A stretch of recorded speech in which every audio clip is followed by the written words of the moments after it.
자, 역사를 가장 역사답게 가르친다고 자부하는 황연필입니다. 전국 N 후 삼국 시대 마지막 시간이 될 것 같습니다. 935년 3월에 신검이 자신의 경쟁자이자 이복 동생 금강을 죽이고 후백제 왕이었던 견훤을 전북 김제 금산사에 가둡니다. 한 두어 달 갇혀 있었던 견훤이 고려장수 유군필이 나주를 점령했거든요. 그 유군필의 도움을 받아서 전북 김제에서 나주 영산포까지 육로를 통해 탈출하고, 이게 좀 미스테리이긴 해요. 아니, 꼭 후백제 입장에서는 붙잡고 있어야 될, 어찌 보면 창업 군주 견훤이 적국이었던 고려 장수와 함께 탈출하는데, 전북 김제에서 나주까지가 여러분 100km가 조금 넘던가 아마 그럴 겁니다. 그런데 그 동안에 견훤을 다시 사로잡거나 아니면 견훤과 함께 탈출하려고 했던 유군필을 요격하지 못했다는 게 좀 미스테리이긴 하지만, 그 나주를 통해서 서해바다 타고 올라가서 예성강 쪽으로 가가지고 개경으로 가서 왕건을 만납니다. 여러분, 두 사람은 철천지 원수였고 어찌 보면 후삼국의 패권을 두고 다퉜지 않습니까? 그럼 다 같이 늙어가는 처지에 왕건이 견훤을 상당히 대접해 준 것 같습니다. 견훤을 상부라고 칭하고 견훤이 머무르는 처소를 남궁하고 궁궐 취급을 해줬단 말이죠. 근데 신검은 아버지 견훤을 그렇게 몰아내놓고 바로 후백제 왕이 되지 못합니다. 아무래도 민심을 조금 수습해야 되는 그 기간이 필요했겠지요. 그래서 감옥에 갇혀있는 여러 죄수들도 특사로 이렇게 풀어주고, 그럼에도 불구하고 조금 시간이 지나서, 그러니까 쿠데타 일으키고 한 6개월 정도 지난 935년 10월 무렵 가서야 즉위 교서를 발표하고 후백제 왕이 됩니다. 후백제 왕이 된 신검에게 또 다른 안 좋은 소식이 하나 들려옵니다. 신라 경순왕이요, 고려 왕건에게 갑자기 항복을 해버리네. 경순왕이 신라의 문무백관을 거느리고 개성까지 와서 왕건에게 넙죽 엎드려 절을 합니다. 여러분, 천년왕국 신라가 무너집니다. 더군다나 재밌는 게, 그럼 왕건 지금 밑으로 들어온 게 견훤과 경순왕인데, 견훤이 신라 경주 쳐들어가 가지고요, 포석정에서 놀고 있었던 경애왕을 죽이고 경순왕을 신라 왕으로 세운 게 견훤인데, 근데 그 경순왕이 계속해서 왕건 편을 들긴 했기 때문에 어찌 보면 견훤과 경순왕은 철천지 원수인데 같이 지금 왕건 밑에 있는 거죠. 그 이후에 견훤은 계속해서 왕건을 다그칩니다. 내가 이제 얼마 못 살 것 같으니 빨리 나와 함께 후백제 공격을 해서 내 아들 금강을 죽이고 나를 몰아냈던 반역자들, 역적 자식들 신검과 양검과 용검을 혼내주자. 그럼 왕건도, 아니 상부께서 연세가 이렇게 드셨는데 어찌 전장에 나가시겠다고 합니까? 라고 말은 이렇게 하지만, 이거 견훤을 앞세우고 후백제 침략하면 후백제 무너뜨릴 수 있잖아요. 그래서 고려에서는 대대적인 출병 준비 작업을 합니다. 실제로 훗날 고려 2대 왕이 되는 당시 태자, 왕우, 그리고 박술희가 먼저 1만 병력으로 출발했고, 왕건은 자신의 친위 부대와 함께 출정을 감행합니다. 그런데 이때 기록들을 보면, 와, 삼국사기는 고려 병력이 10만 7천 명이라고 이야기하고, 고려사는 당시 고려군의 병력이 8만 7천 명이라고 이야기합니다. 학자들 중에 혹은 이거 병력이 부풀려진 거 아니냐, 지금까지 왕건이나 견훤 등이 아주 중요한 전투 시에 실제로 1만 병력 살짝 넘는 정도만 움직였지 2만 3만 이상의 병력이 움직인 적이 없는데 어떻게 갑자기 8만 7천 혹은 10만 7천의 병력이 움직일 수 있냐라고 이야기하지만, 저는 참 그 학자가 이름은 이야기하지 않겠습니다만 정말 역사적 상상력이라고 하면 좀 그렇겠지만 그 시대 배경을 읽지 못한다. 아니 여러분, 한참 전에 광개토대왕도 신라 구원하는 과정에서 5만 철기병 보낸 적이 있고, 그 다음에 황산벌에서 개백을 5천 결사대를 죽였던 당시 김유신도 5만 병력을 움직인 적이 있는데, 아니 전시 상황이었지 않습니까? 고려 입장에서는 발해가 무너지고 발해 유민이 합류합니다. 발해 군인도 합류했겠죠. 그리고 신라가 항복합니다. 신라 지역에서 징집하기도 편했겠죠. 그리고 대다수의 호족들이 실제로 왕건과 견훤의 싸움에 있어서 관망하고 있다가 이제 대세가 왕건에게 기우니 호족들이 자기 병력을 내놓죠. 그래야 훗날 통일의 공신자리를 다툴 거 아닙니까? 그리고 여러분 실제로 말갈 병력까지 1만 병력이 참전하잖아요. 그러니까 저는 충분히 그게 가능했다라고 생각합니다. 그런데 여러 호족들 중에 특히 강릉의 김순식, 지금까지 후삼국 쟁탈 전에 자기 병력만 모아두고 단 한 번도 참전한 적이 없었던, 근데 실제로 강원도에 2만 기병이 있었다는 게 조금 약간 의심이 가긴 하지만 김순식 같은 경우도 2만 병력으로 참전한단 말이죠. 아까 말씀드렸듯이 말갈족도 거의 1만 병력인데 이 말갈족을 지휘하는 건 말갈족에게 절대적 존경을 받고 있었던 유군필입니다. 10만 7천까지 아니면 8만 7천이라고 합시다. 저는 일단 그 병력이 충분히 가능했을 거라고 생각하고, 이 병력이 바로 개성에서 남쪽으로 오면 경기도 지나서 충청도 쪽으로 진격을 해도 될 텐데 굳이 약간 오른쪽으로 돌아서 지금 경상북도 구미, 당시는 선산이 더 컸습니다. 지금은 구미시 선산면이라든가 뭐 그렇습니다만 구미 선산 지역에서 8만 7천 병력이 모입니다. 이유는 뭘까라고 여러 가지 관점에서 생각해 보면 강릉에서 김순식 부대가 합류하기도 아무래도 충청도 쪽보다는 구미가 더 가까웠고, 그리고 신라로부터 여러 가지 보급이나 물자를 확보하는 과정에서 낙동강을 거슬러 와서 보급받기도 조금 더 편했던 것 같고, 그래서 구미를 선택했던 것 같습니다.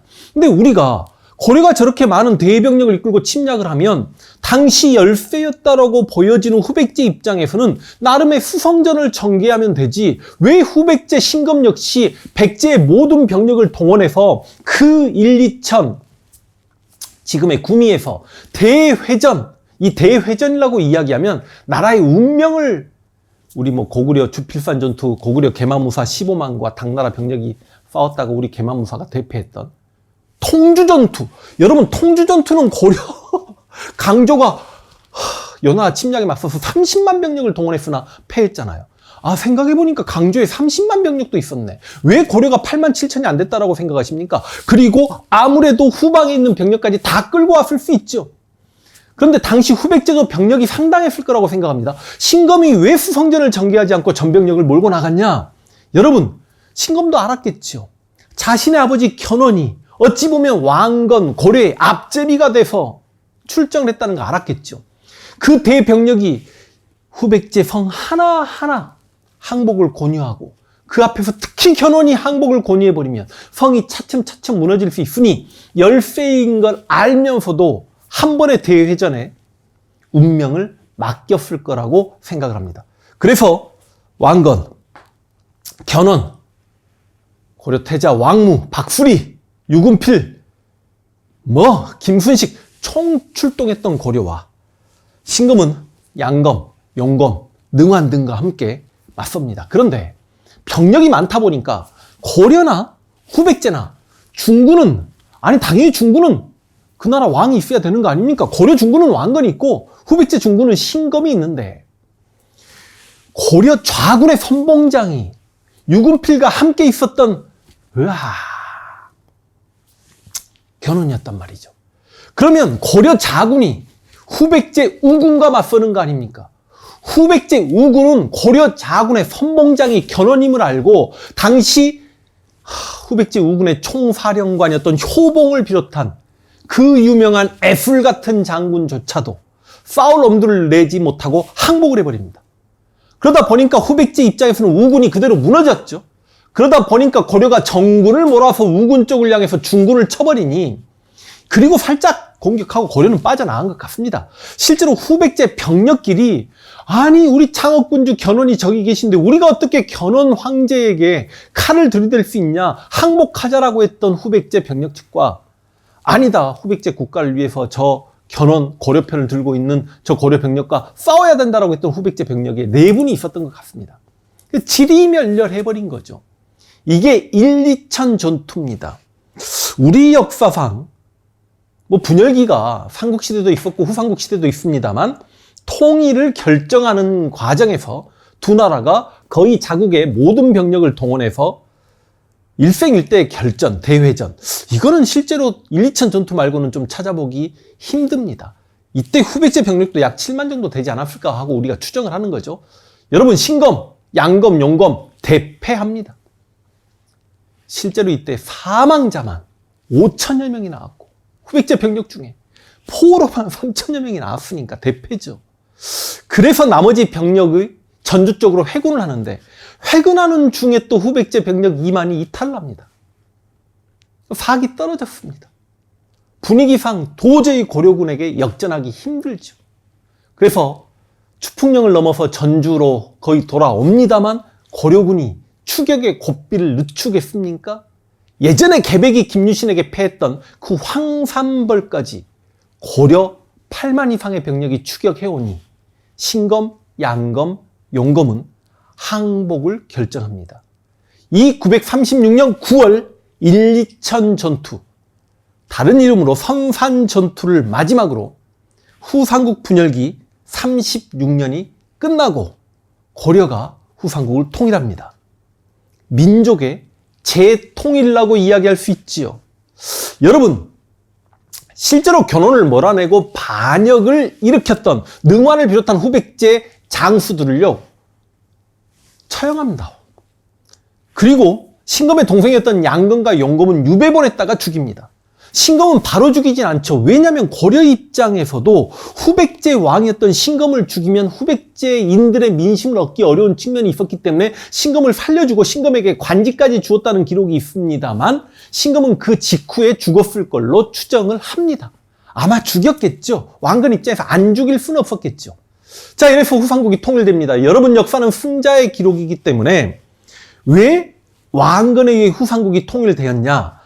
아무래도 궁예와 견훤은 뭔가 포하겠고 대신라 강경책을 펼쳤던 반면에 왕건은 신라에 대한 친선 정책을 펼친과 동시에 새로운 세상을 개척하고 통일할 만한 뭔가 철학적 역량과 경륜이 있었다, 막 이렇게 이야기하지만 저는 개인적으로 젊은 궁예와 젊은 견훤이 이 한반도 후삼국을 통일했더라면 우리 역사가 더 웅대해지지 않았을까라는 생각을 한번 해봅니다.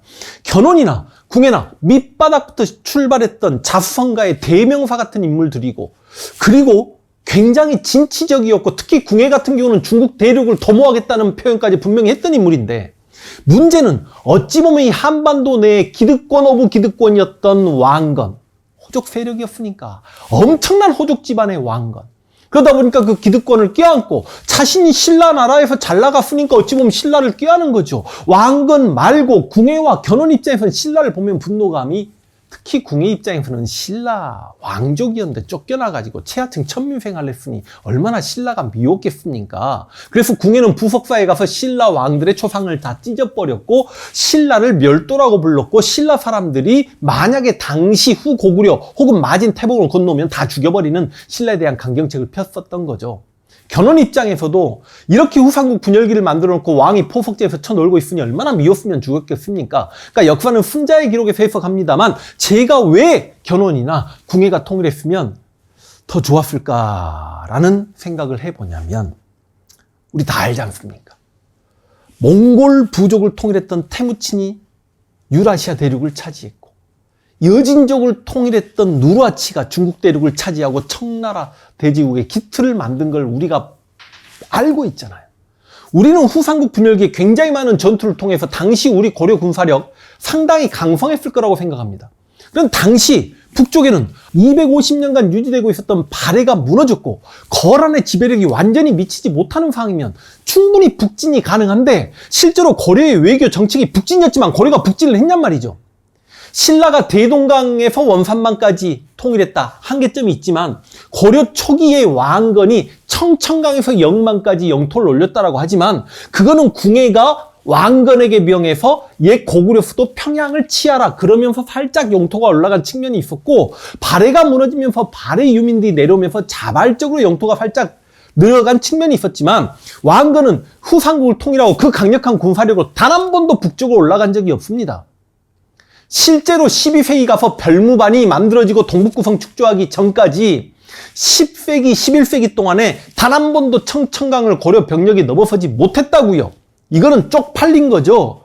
그러니까 왜 그럴까 우리가 한 번쯤 생각을 해보면 왕건은 기득권 세력이었고 안정을 취하고 싶었고 당시 왕건의 나이가 60인데 무슨 그래서 개인적으로 저는 왕건보다도 궁예가 아니 제 개인적 생각을 이야기할 수 있는 거 아닙니까? 그래서 견훤이 통일했으면 더 낫다. 물론 결혼 나이가 70이니까 한계가 있었겠죠. 아들들 삐리삐리 했고 저는 항상 궁예가 아쉽습니다. 자 이렇게 후삼국이 통일되었습니다. 이제 고려 역사를 쭉 달려나갈 텐데 잠깐 쉬고 저는 일제강점기 항일 무장투쟁에 좀 주력했다가 여러분들 분위기 봐서 재밌는 무신정변으로 바로 건너가든지 아니면 대관계 거란 요나라 전쟁, 여요 전쟁, 대거란 전쟁 혹은 여진 전쟁 그리고 몽골 전쟁 전쟁사를 통해서 고려사로 여러분과 만날지 조금 고민해 보는 시간을 가질 수 있도록 하겠습니다. 고려 왕건에 의해 후삼국이 통일되었고 민족이 재통일되었다는 말씀 드리면서 우와 저 개인적으로 굉장히 많은 주제들 지금 유튜브에서 다루고 있습니다만 이 후삼국 시대가 가장 힘들었습니다. 왜요? 자료가 없어요. 자료가 없는데 여러분은 왕건 드라마를 보셨단 말이죠. 왕건 드라마는 다는 아니죠. 인물들은 실존 인물이지만 전쟁 상황 묘사나 이런 건 픽션입니다. 작가의 해석이 아니라 상상이 가미된 거죠. 그래서 실제 역사가 그러지 않았는데 실제 왕건 드라마를 보고 정말 그렇게 믿고 계신 분들에게 야 전투 상황이 이렇게 전개되었다라고 제가 거짓말을 칠 수 없었기 때문에 저 역시 참 재밌게 강의하기 힘들었다는 말씀 드리면서 와 저 후삼국 끝나니까 제가 다 기분이 좋습니다. 자 여러분 다음에 새로운 주제로 또 뜨겁게 만나겠습니다.